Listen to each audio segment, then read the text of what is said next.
Nós estamos aqui no Centro Espírita Jesus de Nazaré.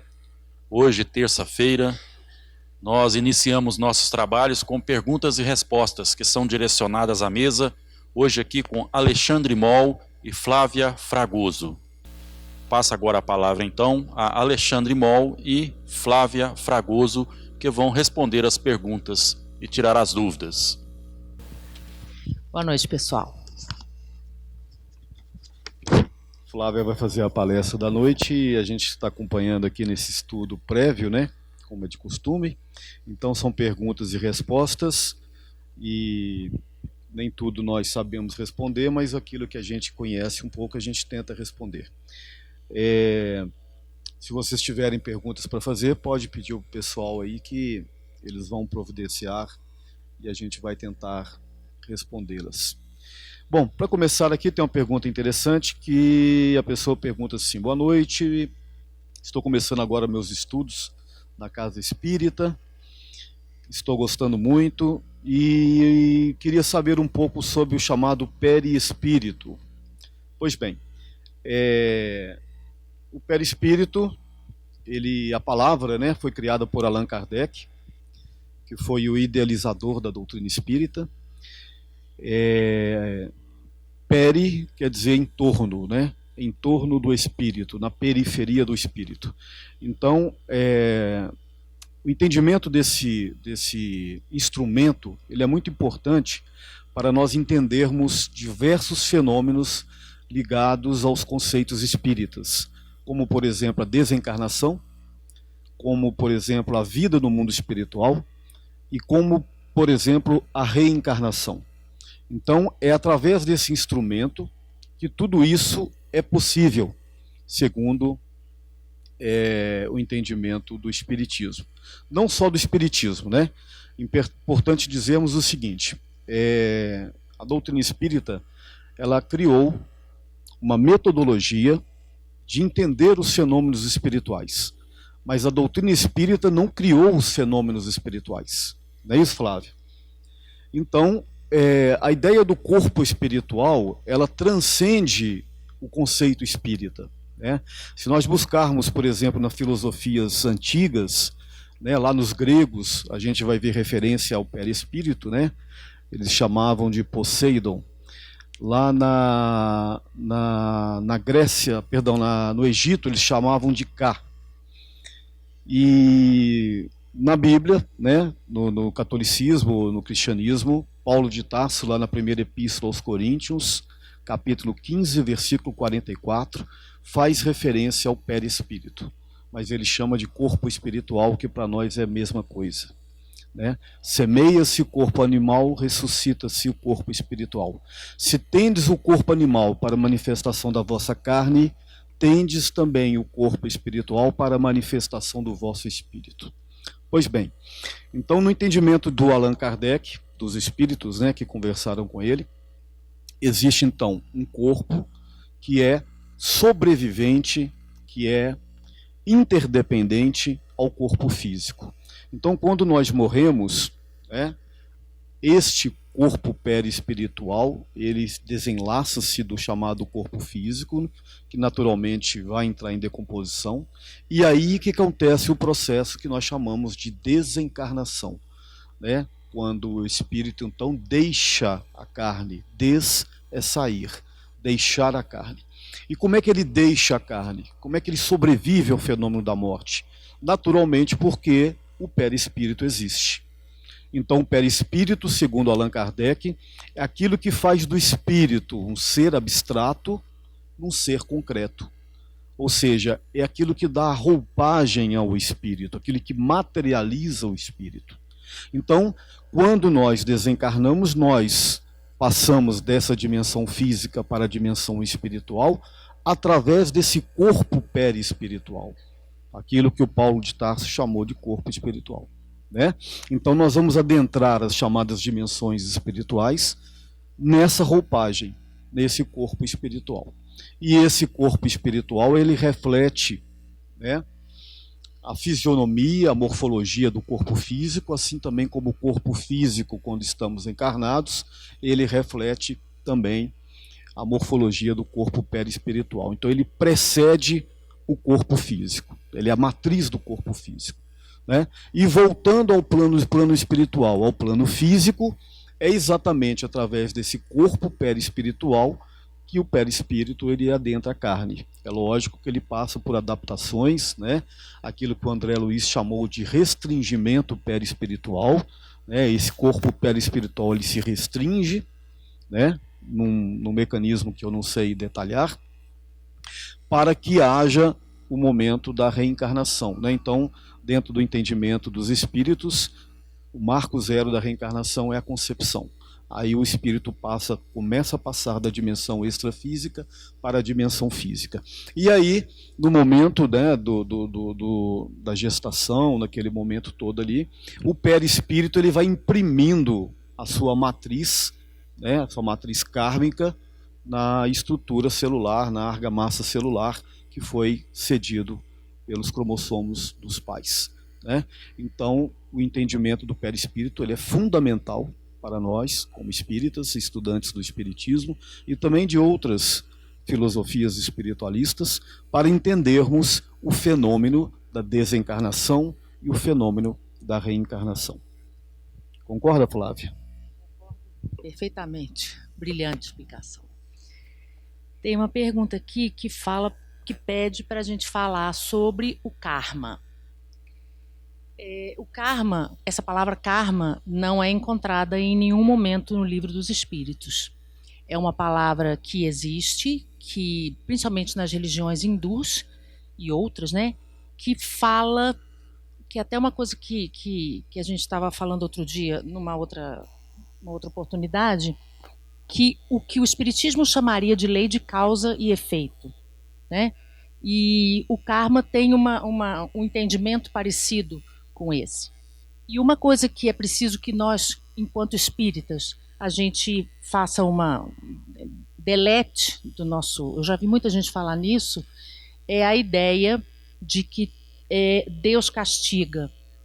Que isso é uma aberração a gente acreditar nisso. A gente, às vezes, tem uma formação que mostrou isso para a gente, que Deus é um ser castigador.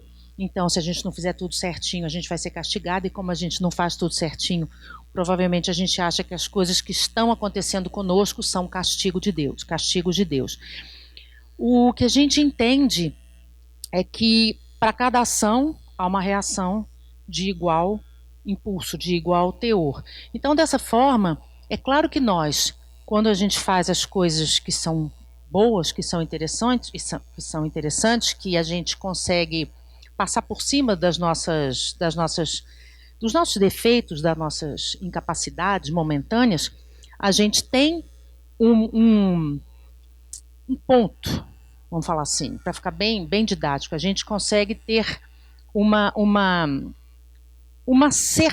coisa mais assertiva a nosso respeito. E quando a gente faz coisas que não são boas e a gente mesmo sofre depois por culpa e outras coisas, a gente, sabendo ou não daquilo, a gente tem contra nós ações que nós fizemos. Mas, em relação a tudo isso, a gente tem que lembrar sempre de que existe um Deus misericordioso, que se não fosse isso, a gente não estava bem, porque a gente comete uma série de erros e a gente tem uma série de vícios ainda de comportamento que vem de longos e longos tempos atrás, que a gente, às vezes, não quer nem se livrar, porque a gente usa aquela coisa, eu sou assim mesmo e pronto. E essa questão da gente entender que para cada ação que eu faço existe uma reação igual, é uma lei do universo. Então, essa palavra karma é uma palavra que é fácil da gente entender, mas que é perigosa para que a gente não coloque o Senhor da vida como um ser punitivo, porque a gente tem muitas e muitas e muitas provas de que a misericórdia é infinita, até pelas coisas que a gente faz no nosso dia a dia. Não, muito bem, concordo com você. Lembrando também, né, Flávia, que esses conceitos que a gente tem costume de ouvir, né, nós não temos problema nenhum com eles, né, não há problema nenhum, impedimento nenhum da gente falar a palavra karma dentro do espiritismo, né? São talvez palavras para definir os mesmos conceitos, né? Sinônimos, exatamente. Sobre o sono, né? Durante o sono, a alma ela dorme enquanto nós dormimos. Segundo o Livro dos Espíritos, na questão 401, não, o espírito não dorme. O que dorme é o corpo, né? E aí entra também mais uma das faculdades do perispírito. O perispírito, quando nós estamos encarnados, ele não se desliga do corpo, naturalmente que não. Há umas coisinhas, né, que eles chamam de liames perispirituais. O André Luiz chama de tênues fios psicoeletromagnéticos, né? São ligações psicoeletromagnéticas que fazem a ligação entre o corpo e o perispírito quando nós estamos encarnados. Então a ideia é o seguinte, que quando nós estamos dormindo, o corpo dorme para descansar naturalmente, e o perispírito ele continua ativo. Então ele cria uma independência, né? Mantido os seus laços com o corpo através desses fios, né, que eu falei para vocês, né, esses liames perispiríticos, e o espírito então ele vai vagar, digamos assim, né? Ou ele vai estagiar, ou manifestar, ou experimentar os mundos espirituais. Então, aonde a gente acessa depende muito do nosso estado mental. Quando a gente está atribulado, está muito nervoso, está muito cheio de problemas, com muitas dificuldades, naturalmente isso influencia nesse deslocamento do corpo espiritual. Mas, de uma maneira geral, nós adentramos os mundos espirituais quando nós estamos dormindo. Os sonhos são reminiscências, muitas vezes, das experiências que nós temos nos mundos espirituais, segundo o relato do Livro dos Espíritos, tá, gente? Estou colocando aqui o que eles nos colocam. Então, quando a gente vem, né, quando a gente acorda, a gente traz as reminiscências do mundo espiritual. Nem sempre a gente lembra os detalhamentos do que aconteceu, mas às vezes eu sonhei com uma tia, eu sonhei com um pai, eu sonhei com meu irmão que morreu, eu sonhei com fulano de tal, muitas vezes, né, tirando as questões que são de natureza psíquicas, né, muitas das vezes esses acontecimentos, essas lembranças tratam realmente de experiências espirituais que nós tivemos. E essas experiências espirituais, elas acontecem também através do corpo perispiritual. É ele que se manifesta no mundo espiritual durante o sono. Então, o espírito ele não fica inativo, pelo contrário, ele está sempre ativo. O corpo descansa. Voltou, a gente acorda, aí a gente traz as lembranças das experiências. É como se nós morrêssemos e reencarnássemos todas as noites. Porque todas as noites nós adentramos o mundo espiritual e toda noite nós voltamos aos mundos físicos, né? E isso nos facilita também no momento do desencarne. Porque como a gente faz essa alternância, né?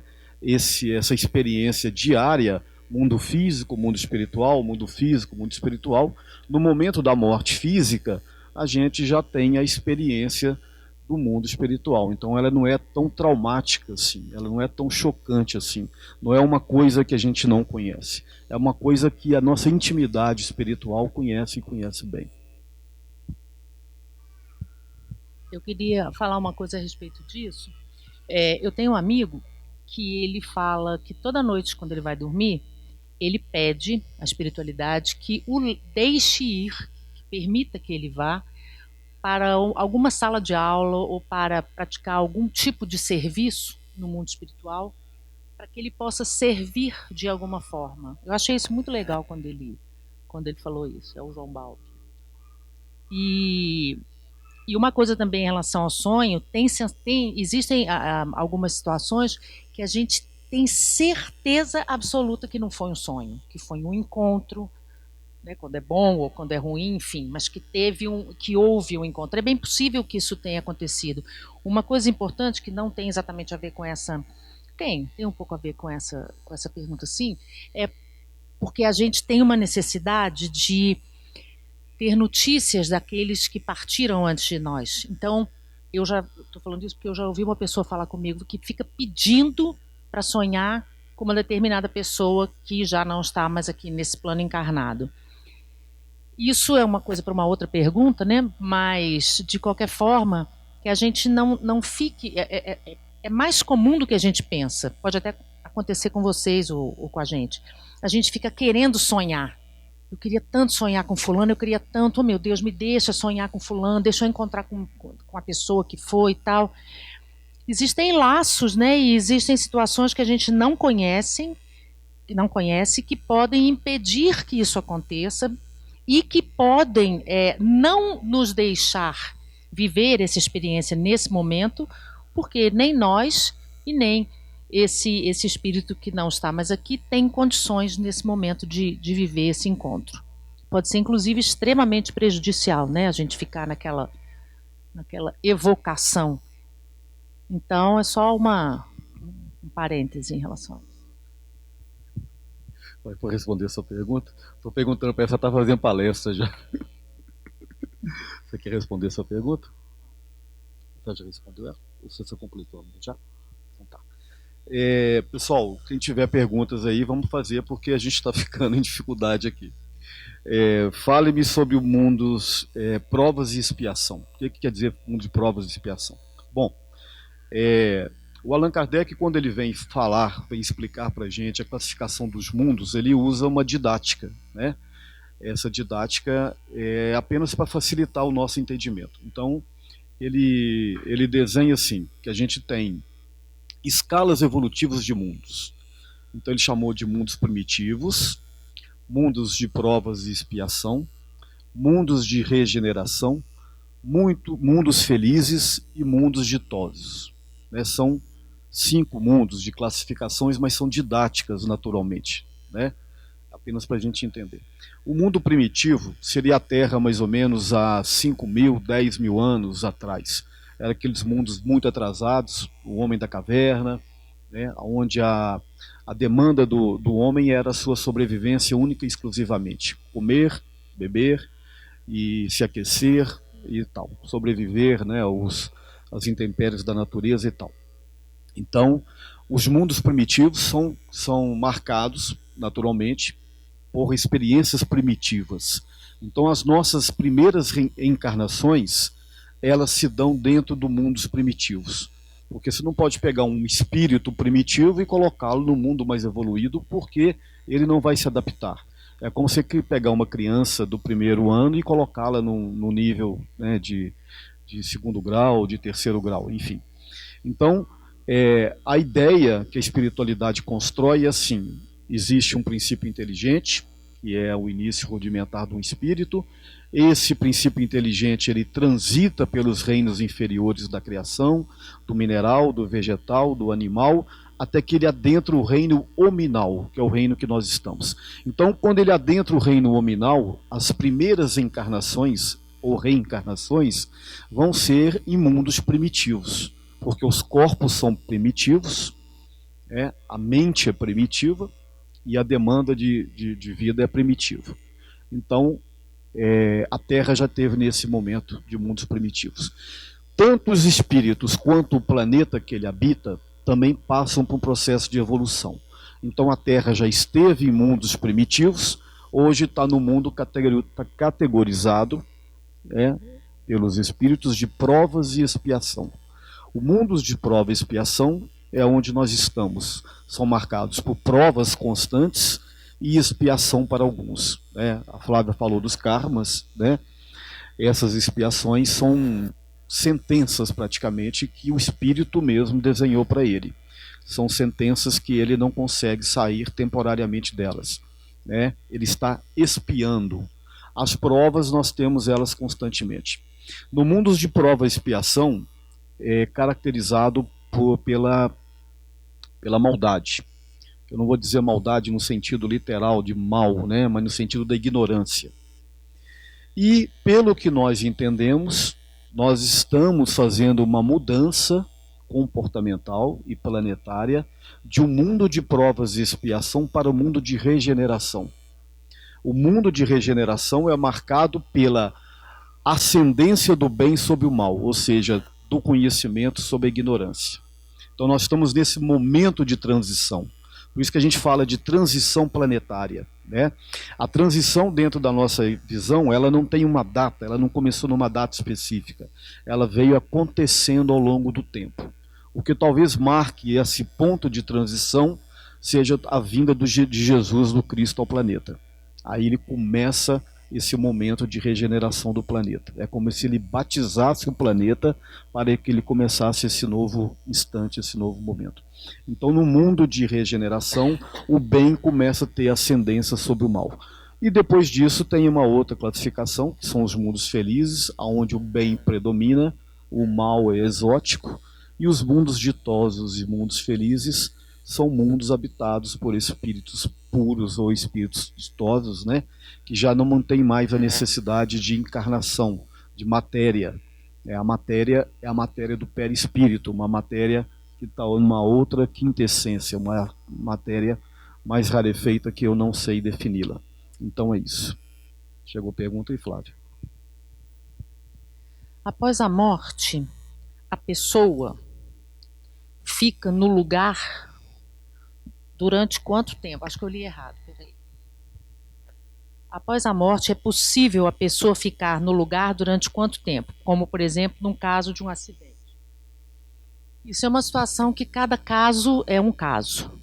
Porque a gente sabe que quanto mais apego houver pelo corpo físico, pela vida física, e é muito difícil não ter, né? É mais difícil se dá esse desencarne, esse afastamento e o próprio socorro que pode ser prestado pelos amigos espirituais para que haja essa desencarnação e esse espírito vá então para um hospital ou vá ser levado para uma outra zona longe daqui, na qual ele vai ser tratado e vai ser cuidado. Essa questão de tempo eu não me considero capaz de responder. Eu acho que não tem uma resposta para quanto tempo a pessoa pode ficar. Quer dizer, a pessoa no sentido de que aquele que já desencarnou pode ficar vagando ou aqui ou não quer ir embora. Eu acho que a pergunta é essa. Isso não tem um tempo. As orações ajudam muito, né? Uma coisa difícil é a gente não chorar, né, e não ficar perguntando por quê, porque a gente faz mesmo, mas se policiar para que essa criatura que desencarnou tenha um pouco de paz. Até porque no início, no momento ali, alguns dias, algumas horas ou alguns meses, existe um momento de perturbação natural. Se a gente olhar, por exemplo, depois de 9 meses uma criança nasce, ela não nasce toda bem, ela toma um choque quando ela nasce, ela leva até umas sacudidinhas, umas palmadinhas para dizer, oi, você chegou, você já está aqui. Então, de uma forma bastante, um comparativo bem ilustrativo, tem uma história dessa pessoa aqui no planeta, essa pessoa desencarnou e não é um passe de mágica, ou seja, essa pessoa vai levar um tempo e cada tempo é de cada pessoa e dependendo da forma também como ela desencarnou, isso é importante também, o susto que foi levado, a forma como houve esse desencarne é diferente de uma pessoa que passa meses hospitalizado e uma pessoa que desencarna abruptamente. Então a questão do tempo é uma questão que eu acredito que ninguém consiga precisar, mas uma coisa importante são as orações por essa pessoa. Tem até no Livro dos Espíritos uma parte sobre orações que fala sobre tem uma prece que fala justamente sobre o desencarne, quando uma pessoa desencarna, que a gente pode ficar fazendo, pedindo a espiritualidade que acolha o espírito daquela criatura e que tome conta dela. Muito bem, concordo com a Flávia também. Essa questão do tempo é muito relativa, né? Ela demanda muito a questão do, como você disse, do tipo de morte, né, que a pessoa sofreu. A morte por acidente, normalmente, ela é mais traumática mesmo para o espírito, né? Até ela entender o que está acontecendo. E, normalmente, nos acidentes costumam acontecer lesões perispirituais. E essas lesões, elas precisam ser tratadas, né, nessas zonas intermediárias para que o espírito possa, no outro momento, ascender às zonas superiores. Então, é muito comum a passagem dos espíritos que morrem por acidentes em hospitais espirituais, né? E nesses hospitais espirituais existem... Desculpa, gente. Nesses hospitais espirituais existem todo esse acolhimento, todo esse atendimento aí. Bom, chegou uma outra pergunta aqui da noite. Como será reconhecido a mudança de mundo de provas e expiação para o mundo de regeneração? Quando podemos ter a certeza dessa mudança? Quais os sinais podemos presenciar? Bom, como eu disse anteriormente, não é uma mudança abrupta, né, que você muda radicalmente de mundos primitivos, de provas e expiação para o mundo de regeneração. Essa mudança já está acontecendo. Alguns de nós já estamos vivendo o mundo de regeneração, né? É uma minoria, mas tem muita gente que já está vivendo isso intimamente, né? A coletividade da Terra ainda tem muita dificuldade, né? Nós, como coletividade, estamos ainda passando por momentos de transformações. Quando a gente vai lá na Bíblia, a gente vai ouvir lá a separação do joio do trigo, né? O fim dos tempos, né? O fim dos tempos antigos para os tempos novos, a gente entende isso de uma forma metafórica, né? Esse fim dos tempos já está acontecendo, dos tempos de maldade para um tempo melhor, para um tempo de bondade, né? Então isso já está começando, essa separação do joio do trigo está começando a acontecer. Os espíritos mais demandados, os espíritos mais presos à animalidade, né? E que se comprazem com a maldade, esses naturalmente, momentos ou outros, eles vão ter que deixar o planeta. Porque a Terra vai ter que caminhar. É como uma turma de uma escola, né? Você passou ali do 8º ano para o 9º ano, aqueles que não tomaram, que não conseguiram passar, se bem que hoje está passando todo mundo, né? Fica, e aí a turma vai, né? Então, não existe um marco, né, essa mudança radical assim. Porém, a gente percebe no comportamento, né, da Terra que a mudança já iniciou. As pessoas podem dizer assim, mas está tudo muito caótico, né? Nós tivemos agora a pandemia, morreram milhões de pessoas, nós estamos tendo uma guerra lá na Ucrânia com a Rússia, né? Uma guerra que volta lá ao princípio da animalidade e tal. De fato, né, a gente ainda tem essas situações acontecendo. Mas se vocês pararem para pensar que há 70 anos atrás nós tivemos uma guerra que matou aproximadamente 60 milhões de pessoas, né, que foi a Primeira e a Segunda Guerra Mundial. Somando as duas, deu mais de 100 milhões de pessoas. Com acontecimentos trágicos, né, pessoas sendo mortas dentro de câmaras de gás, por exemplo, com atrocidades absurdas, né? Isso já não acontece com mais frequência. Nós ainda temos uma guerra lá na Ucrânia com a Rússia, isso já causa indignação, as pessoas já estão, né, tendo uma outra percepção de mundo, mas ainda estamos muito longe, claro, né, de vivermos esse mundo de regeneração. Mas ele já iniciou. Como eu disse, para alguns já estão vivendo esse mundo novo, né? Outros ainda estamos ainda nesse vai e vem, nessa busca do equilíbrio.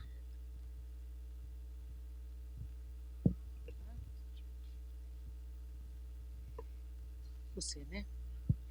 Tem uma pergunta aqui que pede para a gente falar sobre desavenças familiares. Por que alguns familiares brigam tanto? A gente sabe, pelo que os espíritos nos falam, que a família, na família, é onde estarão as maiores desavenças e alguns maiores afetos. E por que que isso está próximo a nós? Para que a gente possa trabalhar em nós essa dificuldade. Por que há desavença? Porque na família, que a gente convive todo dia, toda hora, está todo mundo junto, sábado, domingo, etc. e tal, é quando você tem o maior tempo de convivência. E nessa convivência, com a intimidade, a gente consegue mostrar o nosso lado pior. A gente não tem aquele cuidado de quando você começa a namorar, não deixar a pessoa ver que você é muito assim ou muito assado. Ali você deixa-se ser do jeito que você é, na verdade. E os outros também fazem a mesma coisa. E aí, desculpa o termo, rosna para um, o outro rosna para o outro, e é preciso que se perceba por que estão juntos. Por que estamos juntos?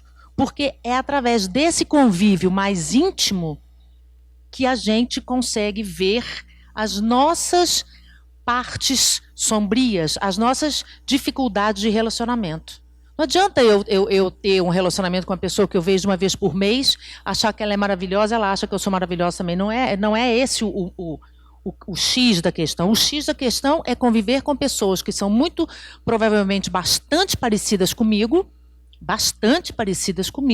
para que então eu consiga me enxergar e mudar determinadas coisas em mim. Porque a gente tem que lembrar que a gente veio aqui para evoluir. E vendo uma pessoa uma vez por mês, a gente não vai evoluir. A gente tem que ver todo dia, toda hora, acordar e dormir e conviver. Não, é isso mesmo, concordo com a Flávia. Tem até uma fala do Emmanuel, né, Flávia, que diz assim: é no cadinho do lar aonde se fundem e se refundem os corações mais adversos, né? Então é dentro desse entendimento mesmo que a espiritualidade faz, que se tem desavenças no passado, onde é o melhor lugar de tirar, confrontar essas desavenças? É exatamente dentro de casa, no lar. Então não adianta você pegar um espírito para ele encarnar lá no Pernambuco e o outro lá no Rio Grande do Sul, né, Flávia?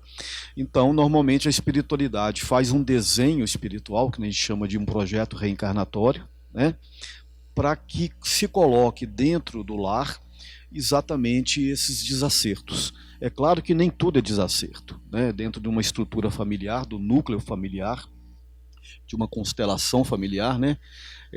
Ali tem também espíritos simpáticos, espíritos amorosos, pessoas que nós já mamamos em outras vidas, mas tem muitas vezes também espíritos que são o espinho, né? No pé, né, Flávio? Mas aí, como vem toda essa questão da família, que é a questão de respeito aos pais, respeito à mãe e tal, tudo isso faz com que nós amenizemos esse possível ódio, esses possíveis desafetos, né?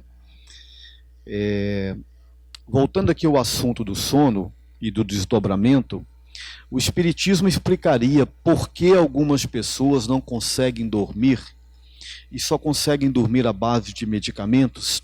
Tem relação com o espírito essa situação? Essa pergunta é muito boa. Pode ser que tenha, pode ser que não tenha, né? Primeira coisa que tem que se investigar é a causa física, né? A falta do sono pode ser causada naturalmente por questões de estresse, por questões emocionais, questões, sei lá, hormonais, enfim, são várias causas, né? Questões psíquicas. Então, o que se entende naturalmente é que você tenha que procurar um médico e tentar entender dentro da visão médica, né? Claro. Agora, passando para o lado espiritual, eu tenho uma experiência com isso aqui que foi muito impactante para mim, que eu vou compartilhar com vocês. Há uns 10 anos atrás, mais ou menos, eu comecei a não dormir. Dormia sempre muito bem e fiquei 4 noites seguidas sem dormir. Eu achei que eu ia surtar. E, é lógico, procurei um psiquiatra, tive que entrar no medicamento para dormir, foi o que me conseguiu me controlar. Eu realmente estava perto de um surto psicótico, porque não tem nada pior, né, do que você ficar sem dormir, ainda mais dormir nada, absolutamente nada. Bom, mas como eu já era espírita, já frequentava a casa espírita, eu também passei por um tratamento espiritual. E no meu caso especificamente, é lógico que tinha a questão psíquica, a questão orgânica, né, que foi tratada com medicamento. O medicamento está aí para isso mesmo, é para tratar os nossos corpos, né? É lógico que dentro de um controle médico, dentro de um modo responsável, né? Mas, no meu caso, como eu estava falando para vocês, eu estava passando por um processo de obsessão espiritual, onde existia, sim, a influência de espíritos nesse fenômeno, né? O que também, lógico, que não foi colocado em primeiro plano. O primeiro plano era cuidar da saúde, era fazer com que eu dormisse, né? Mas aí, nessas reuniões que eu passei no tratamento espiritual, existia, sim, todo um envolvimento espiritual. E o fato de eu não dormir era exatamente o medo de defrontar com as minhas próprias sombras, com os meus próprios acertos espirituais. É uma questão íntima, né, que não precisa compartilhar aqui, mas enfim, muitas vezes a gente também inconscientemente cria barreiras contra o sono, porque você pode estar passando por experiências espirituais que não são lá muito positivas, como, por exemplo, o reencontro de velhos inimigos, que podem acontecer, inclusive, no momento do sono, né? Assim como eles acontecem quando a gente está encarnado, no confronto, muitas vezes, com inimigos que estão aqui ao nosso lado, acontece também quando a gente está dormindo e os inimigos espirituais estão na sombra. Então, tudo isso é possível. Então, normalmente, né, existe sim uma relação espiritual com essa relação física. Mas volto a repetir, primeiro trata-se o corpo, para depois tratar do espírito. Tem uma pergunta aqui que pede para falar sobre os suicidas. Quanto tempo eles podem ter o perdão? A questão do suicídio é uma questão, novamente, muito ampla para ser e muito forte para ser uma coisa genérica, né? A gente, em relação a ter o perdão, ninguém vai saber em quanto tempo essa criatura vai ter o perdão, porque a gente, nessa posição de achar que alguém que suicidou precisa ter o perdão, a gente está se colocando numa posição superior de julgar, né, se essa pessoa vai ter o perdão ou não. Todos estamos embebidos na misericórdia de Deus, graças a Deus, porque se assim não fosse, não teria como a gente evoluir, não teria como a gente melhorar. Quando uma pessoa comete o suicídio, ela muito provavelmente acredita ter motivos para eliminar a dor. O que ela quer é fugir da dor, não fugir da vida, e acaba, por isso, fugindo da vida. E essa questão do tempo, até se você quiser complementar isso, ela é muito, muito vaga, não tem como a gente saber em quanto tempo um ser que cometeu um ato contra a própria vida vai ter um perdão.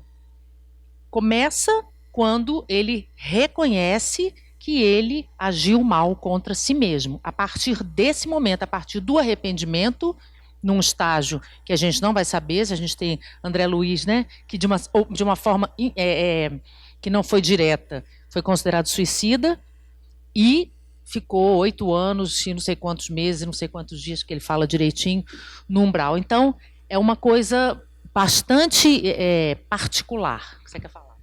Não. Achei que você queria falar, você estava assim. É uma coisa bastante particular, é uma coisa séria, mas a gente nunca deve esquecer da misericórdia. E, como a gente falou na outra pergunta, oração, oração, oração da forma correta, fazer preces, pedir ao que a gente tem notícia, né, de que é a cuidadora do Vale dos Suicidas, que é Nossa Senhora, para tomar conta dessa e não tentar ficar consertando, sabe? Pedindo, você fez isso, por que você fez isso? Agora pede perdão. A gente não é ninguém para fazer isso. Esse tipo de coisa a gente não tem esse poder.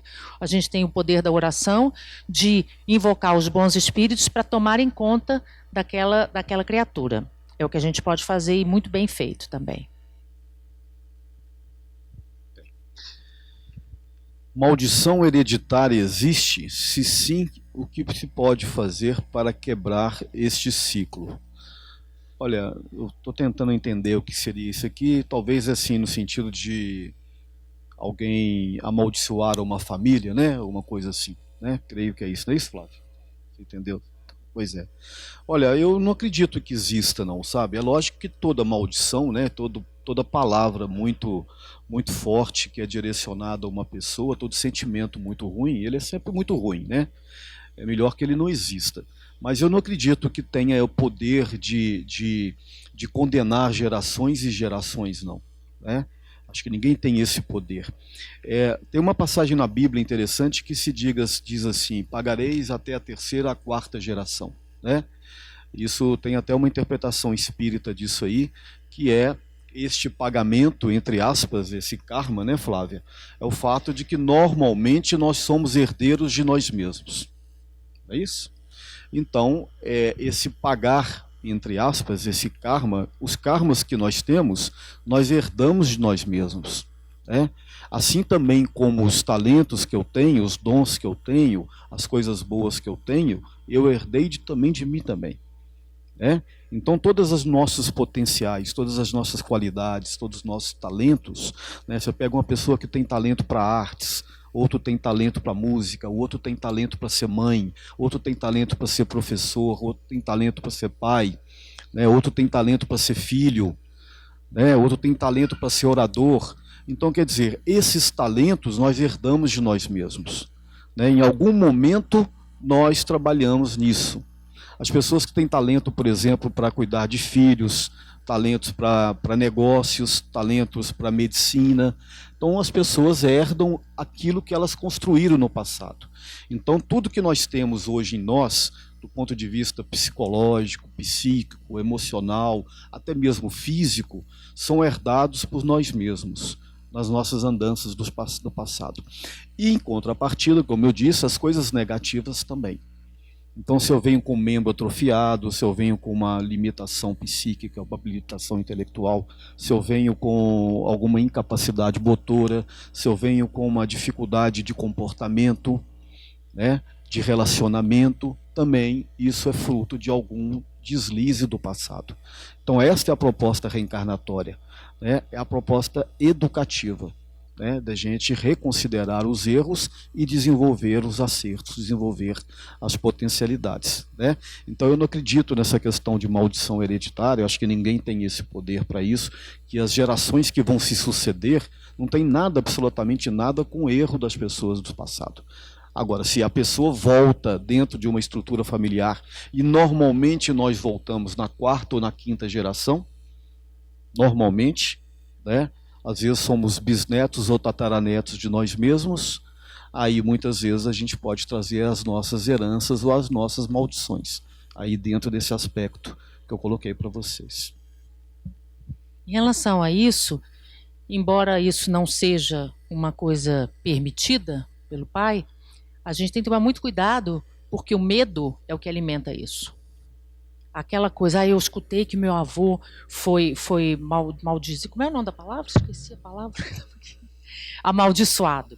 Meu avô foi amaldiçoado e falou que os netos e os bisnetos desse meu avô também seriam amaldiçoados. Para a gente chegar e falar, não, se isso aconteceu até agora, agora acabou. Isso não acontece mais. E cortar esse medo, porque o medo alimenta isso muito.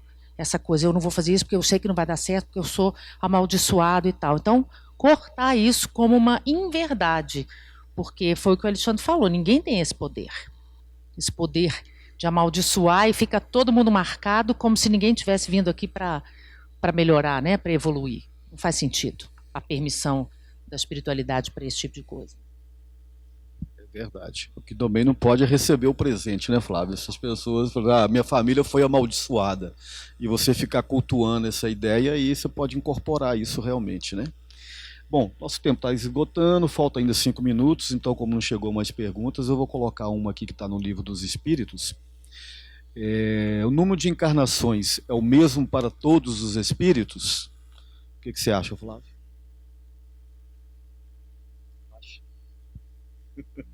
Não, não é.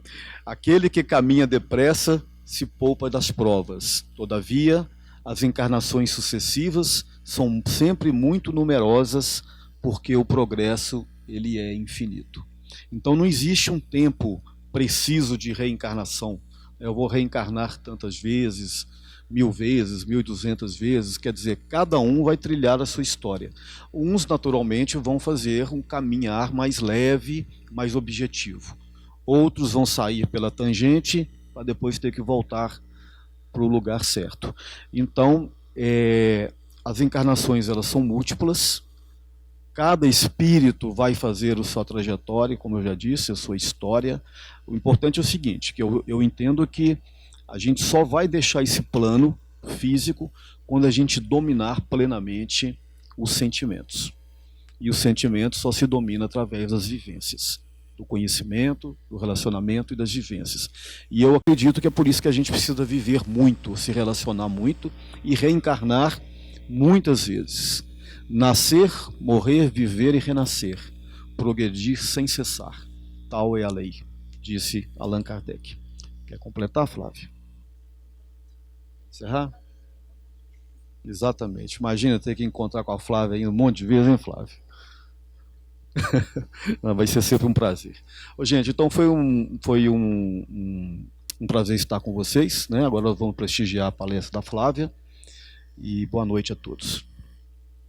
Boa noite, pessoal. Se vocês puderem ficar mais um pouquinho, uns 45 minutos, a gente vai fazer uma palestra, vai fazer um estudo que eu acredito seja bastante interessante e gostaria que vocês ficassem aqui com a gente. Obrigada.